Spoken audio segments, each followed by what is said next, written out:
This is very important table for CBSE board exam. तो इन 2020 ये डॉबरनेयर tides के ऊपर क्वेश्चन आया हुआ है, जो कि मैं आपको अभी दिखाती हूँ।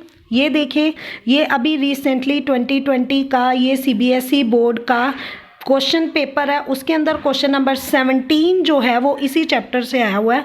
इसमें आपको 3 कैटेगरी दी गई है। नेम ऑफ एलिमेंट्स दिया गया है, एटॉमिक मास दिया गया है, और ये जो इसका फर्स्ट क्वेश्चन है वो पूछा गया है from the given 3 categories A, B, C, pick the one which form Dobereiner triads.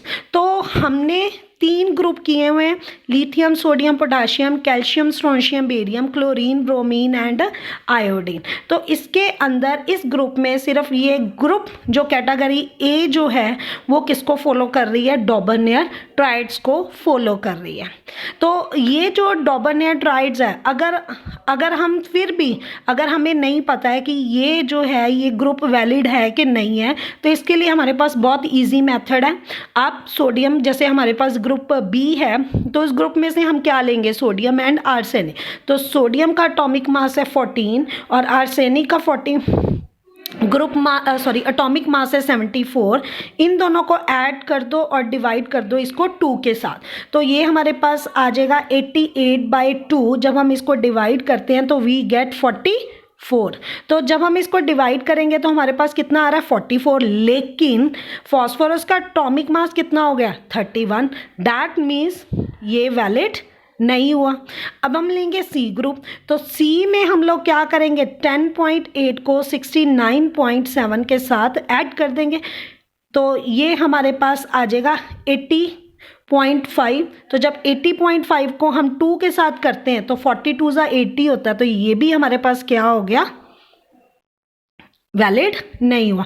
It means ये भी हमारे पास क्या बन गई? Wrong statement. सो ये जो हमारे पास टेबल है, ये टेबल जो डॉबरनेयर ट्राइड्स का है, ये directly as such question definitions वगैरह नहीं आते हैं। तो ये एक टेबल जो है, जो मैंने आपको बनवाया भी है, जो ये मैं लिख रही हूँ यहाँ पे, ये जो टेबल है ये बहुत ही इंपॉर्टेंट है। इस टेबल में इसके अलावा ये भी आपको ब्लैंक्स दिए जाते हैं कि लिथियम डैश पोटाशियम। तो यहाँ पे ए लिखा होगा और ये 1 मार्क्स के अंदर क्वेश्चन आएगा कि ये जो ए है, what is A in this table and who give this group, कि ये जो ग्रुप है ये किसने दिया। तो these questions are very important for CBSE board examination. और ये 2008 में भी क्वेश्चन आया हुआ है, 2012 में भी आया हुआ है, 2016 में भी है, 2020 में भी। अभी मैंने जो आपको रिसेंटली अभी जो पेपर हुए हैं उसमें भी मैंने आपको दिखा दिया है कि ये जो आर्टिकल है, this article is very important. I hope कि आप लोगों को ये जो आर्टिकल है ये बिल्कुल क्लियर हो गया होगा। और ये जो टेबल है ये आपने याद ही रखना है। ये जो क्लोरीन, ब्रोमीन, आयोडीन है, ऑल यू नो, ये it is belong to group 17 and this is group 2, group 1 and it belongs to group 2। तो उसने 3 ग्रुप ही बना सका, वो group 1, group 2 and according to modern periodic table ये 17 का है, लेकिन उसने 3 ही ग्रुप वो आइडेंटिफाई कर सका। इसके अलावा वो एलिमेंट्स को आइडेंटिफाई नहीं कर पाया, वो उनको आइडेंटिफाई नहीं, वो इनको अरेंज नहीं कर पाया, जिसकी वजह से इस डॉबरनेयर ट्राइड्स को डिस्कार्डेड कर दिया गया।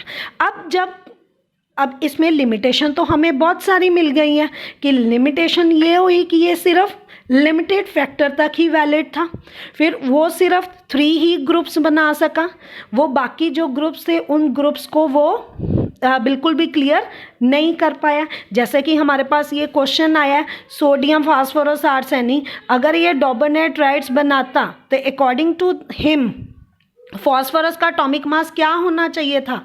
44। लेकिन एक्चुअली में फॉस्फोरस का एटॉमिक मास कितना है? 31। तो ये जो था ये सिर्फ लिमिटेड फैक्टर तक ही इस चीज़ को एक्सप्लेन कर पाया था। सो डॉबरनेयर ट्राइड्स को क्या कर दिया गया? डिस्कार्डेड, इसकी ज़्यादा लिमिटेशन होने की वजह से। तो अगर कोई चीज़ डिस्कार्डेड होती है तो उसकी जगह पे क्या आ जाता है? दूसरा ग्रुप आ जाता है। तो दूसरा कोई साइंटिस्ट है जिसने इस चीज़ को इम्प्रूव करने की कोशिश की, तो वो जो साइंटिस्ट थे वो बनाया गया था इसको 6 में जोहन न्यूलैंड एक इंग्लिश साइंटिस्ट थे हमारे पास, his name is John Newlands, और उन्होंने एक जो बनाया था, मतलब क्लासिफिकेशन जो की थी, वो क्लासिफिकेशन उन्होंने की थी अकॉर्डिंग टू आवर जो म्यूज़िकल नोट होते हैं उसके